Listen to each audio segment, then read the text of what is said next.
Hey everyone, and welcome to another episode of This Week in Crypto Philanthropy, your guide to crypto-powered change.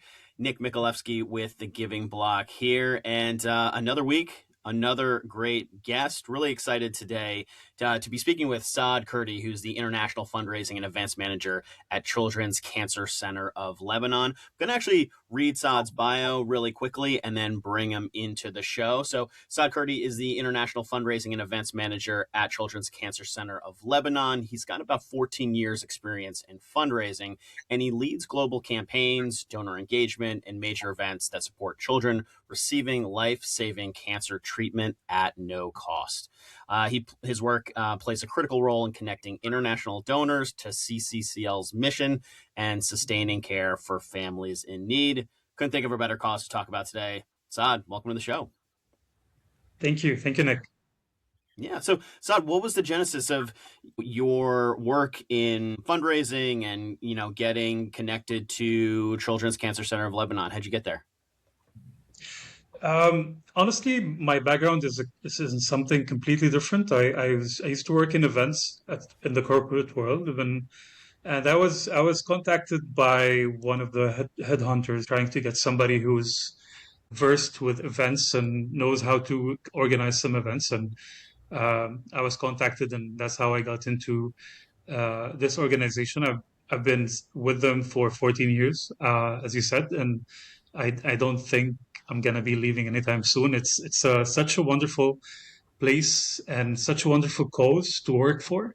I've been really able to, do a lot of things to help children who are battling cancer to join their battle against cancer. And that's something that makes me wake up every day and want to do this again for another day and again for another month and another year. And really, it's something that makes me feel quite impactful and quite alive in terms of what I do for a living. That's great. And you sort of alluded to the things that have kept you there for such a long time. Describe, the work that goes on at CCCL, and yeah, what's kind of kept you there for considerable amount of time. I mean, there's a variety of fundraising activities and fundraising ways, methods that we use, and which brings us to why we are on this podcast right here. So we do everything in terms of fundraising that you could think of, from online to offline to talking to people and being able to learn things and being able to do all these partnerships and all these activities and fundraising methods that we use. It just gives me all the reason to just keep on going, because honestly, nothing I hate more than working a very standard, something that I keep on doing over and over again. What's nice about this job is that I learn something every day, and I do things differently every year.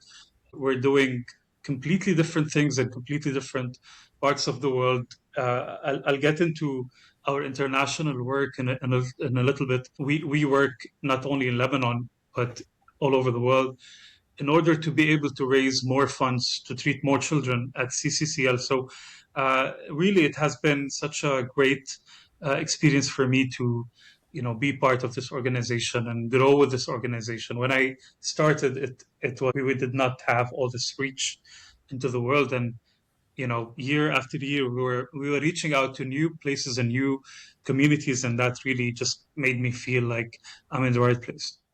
Yeah, and can you talk a little bit about the kind of programming that you all offer? I mean, when someone comes to the organization, what are the kinds of things they're looking for? What's the kind of impact that you help drive? So we do the fundraising part, as I said, all over the world, but the treatment part is only in Lebanon, and but we do not provide the treatment with any kind of discrimination. The treatment is offered to any child in need, anybody, any child from any background, without any discrimination or religions or races.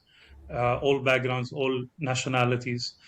We do not discriminate, and we offer completely free of charge treatment, including medications, including psychosocial support, including educational support for the child and for their family as well. And we do this without any charges for the family. So, what I do from my side is try to raise the money needed. We have a $15 million budget every year, and for a Lebanese charity, that's quite substantial. It's a huge amount for us in Lebanon, and to be able to do that and to be able to be part of a team that achieves this kind of outcome every year has been something that kind of uh, placed us on the map and regionally and internationally in terms of being one of the biggest or one of the most successful organizations that deals with children's cancer. So it really is a lot of things that we do. We do events, we do campaigns, we do online and offline work with different communities in several parts of the world, including, of course, Lebanon, our primary location, our base, in the Gulf, several countries in the Gulf, like Qatar, Kuwait, UAE, Saudi Arabia, and also in the USA, through our affiliate charity, which is registered on your platform, and of course UK, United Kingdom, France, and several other places, Australia, and so on and so forth. So um, our work is completely uh, like a very like it's not tied with one type of fundraising or very few traditional fundraising. We like to innovate. We like to reach new communities every year and try to raise our funds in the most creative and the most fun way possible for us and for the people who are about to support. Yeah, so with such a large global footprint, I guess maybe bringing it back to Lebanon, because I think there's a lot of people that think, wow, that's a pretty sizable organization, like you said, like in Lebanon. Describe maybe some of like the challenges of just kind of operating in that region for folks that might not be aware. Well, I mean, where do I start in terms of challenges? Our challenges are many. Uh, as we speak right now, I mean, we are currently in war. I mean, there is a war going on, not only in the region. I mean, here it's a bit more intense, I would say, because of so many things happening. We've also had since 2019. I mean, if I'm about to count, so please do not lose patience. We had a financial crisis. We had a major, massive explosion in 2020. We had COVID. Of course, everybody had COVID, but we had COVID with a little bit more negative effect because we do not have the infrastructure. We do not have the proper tools to deal with such a pandemic in Lebanon. So we had to do a lot of extra things to face it. We had the first war in 2024, and now this other war. It's been going on for like 45, 46 days so far, still going on. And of course, the regional instability has also affected us because we do a lot of our fundraising, as I mentioned a few minutes earlier, we do a lot of our fundraising. Most of our fundraising is done in the Gulf. So that also kind of was a challenge for us. So we really have been navigating so many challenges over the past 6, 7 years. And they've been really intense and they've been really kind of stopping us from doing a lot of our uh, programmed and planned activities every year. So we always had to come up with alternatives as we go. So every month we have to think of an alternative to something that was planned for this month because we're not going to be able to do the event or do the gala dinner or do the campaign or we have to rewrite the campaign's description. We have to rename it. We have to change the outcome. We have to change there's a lot of challenges, but of course this comes with uh, adaptability, with a lot of adaptability. And this is why, as I mentioned, we have no we don't have the luxury to be a traditional charity that does traditional fundraising. We need to be creative. We need to go think outside of the box. We need to find alternative ways to do fundraising so that we are able to reach this $15 million, which is a huge amount for us. So, yeah, as I said, I mean, adaptability has been a major thing for us, and creativity, reaching new fundraising platforms, and working with different fundraising entities and tools to be able to do what we do. And I think what's the phrase? Necessity is the mother of invention. I mean, with all those different challenges and having to get creative, I can only imagine, the need to look and think outside the box. And I guess describe, yeah, how maybe not so much of like the limitations of traditional fundraising, because I think you just kind of described, many of the reasons that people I think can understand, but it's even more of a heightened challenge just given the conflict that you're sort of living inside. But how you started to look outside the box with this global footprint, how crypto kind of entered the conversation, which again is more of like that global tool. It's kind of ubiquitous. How did that conversation start to bubble up around the organization? It sounds like it was probably something that was, seems like it was maybe a very sort of natural thought, but curious how you landed on it in the first place. So there's a lot of limitations with traditional fundraising and traditional giving, all in all, because there's always that major cost that comes with it. Like if you're doing a bank transfer, the charges are usually massive. There are a lot.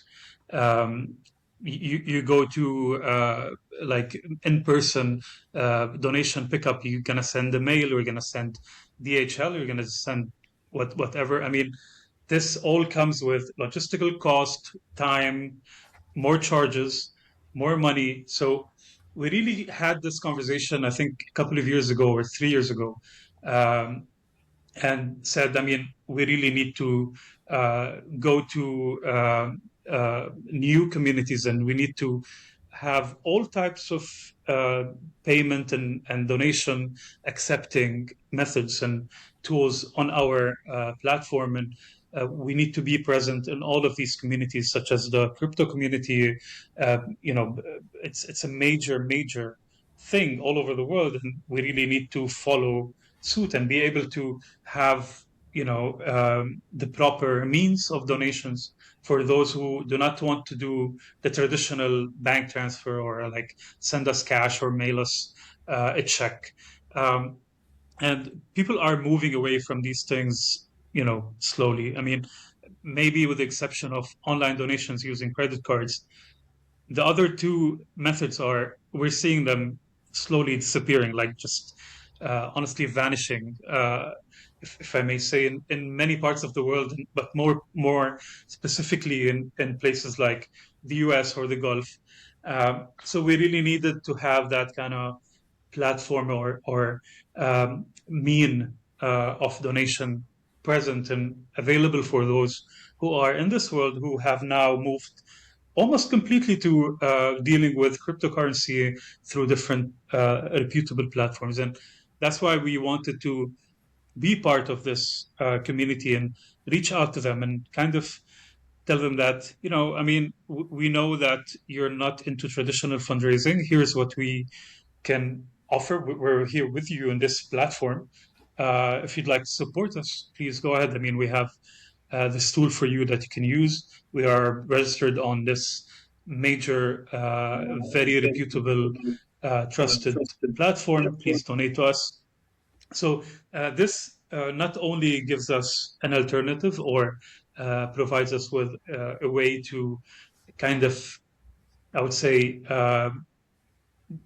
be present for people who are in this community, but also helps us reach more people that would otherwise not donate to us, especially the younger crowd, especially people who are just starting off, and they are not familiar anyway with the traditional fundraising, traditional donation methods. So we found this to be a very important thing to uh, get along with, and kind of be present in this sphere. Yeah, so I think it sounds like when those traditional channels get delayed or too costly. It's too hard to move things the old way as we've been increasingly shifting toward interacting more digitally online. I know there, I think in the region that you occupy too, I think there's quite a a penetration of folks using digital transactions across the board. So it seems like a very logical kind of evolution into, hey, we need to find a way that can still support their critical programs while managing the challenging environment. And this sort of like digital ecosystem is just a way to not only reach new audiences but just continue to open up new channels so that the work that you're trying to do isn't so impacted. Is that kind of like a fair assessment? Absolutely, absolutely, exactly. I mean, you hit the nail on the head. I mean, that's exactly the train of thought we had when we got into this whole thing, and it's really just I think an interesting fact to say that I think we're probably the only, if not the only in Lebanon, or maybe the region as well, charity that's been tapping into this. And we kind of feel like we need to learn from international charities who have done these things. Um, Namely, I mean, we've learned a lot from St. Jude in the US, St. Jude Children's Research Hospital. We're very good friends with. I mean, we're affiliated and we're part of their St. Jude Global Alliance. And we learned a lot from their work in this field. And we kind of felt that this is a good way to present our charity in the region as one of the first, as the pioneers in terms of crypto giving and crypto donations. Yeah, well, I mean, you're absolutely right. I couldn't think of a better, um, model, for inspiration and guidance, than St. Jude. So, very impressive that you've sort of been born out of, that partnership there. And yeah, you're exactly right in terms of the organizations that are in a jurisdiction where they might be the only option in that region have really. A unique advantage. Certainly, as fundraising methods are starting to evolve, things are going more digital, looking to attract those younger donors. It sounds like you're positioning yourself in all the right places. Does your team kind of have a goal of what they envision, kind of crypto philanthropy to sort of power? What is there sort of like a long term view? What's sort of the take on that? So we really aim to reach different communities within the crypto world. We're very aware of all the different communities in terms of, I mean, from gaming to streaming to, all these different segments of the crypto world, people who deal with crypto in a way. And we kind of want to do fundraising events and fundraising activations with these communities, whether they're in the region or anywhere in the world, and kind of be able to reach the young community through that. So in the past, we used to reach the younger community through going to schools. And we used to go to schools. We used to speak to the children in like a very formal, very traditional way. I mean, I would stand like, I remember 10, 11 years ago, I would like stand on stage, have a speech, and kids would be like bored and just yawning, and nobody's listening to me, nobody's giving any attention to me. But they do remember the children's cancer. So whenever we meet them when they're adults, and 11 years later, I met a lot of them in different companies. When I would be going to meetings, I'd be like, "Oh yeah, you came to our school, you spoke at our school," and so they remember that. They remember me and they remember the organization, but they do not remember anything that I said or anything about the organization. So, kind of going into uh, their own platforms, the things that they're interested in, gaming platforms, streaming platforms, and sharing up the information that we want to share, that we want to get out there to them through these trusted and familiar platforms for them really gets our point across in a much more effective way. And it will, of course, get them to support more and to talk about us more and to have us in their daily or maybe monthly activities and monthly conversations on these platforms. So we feel like this is the best way forward for now. We need to get with the times. We need to get with this generation and understand what they're into, what they're not into, how to get to them, and where to speak to them, because it's very important to know, everybody. I mean, if I'm going to a CEO, I'm not gonna be, you know, approaching a CEO through a streaming platform. I would do that in the proper way. So why would I approach a streamer through traditional ways? So that's kind of the logic and the train of thought for us.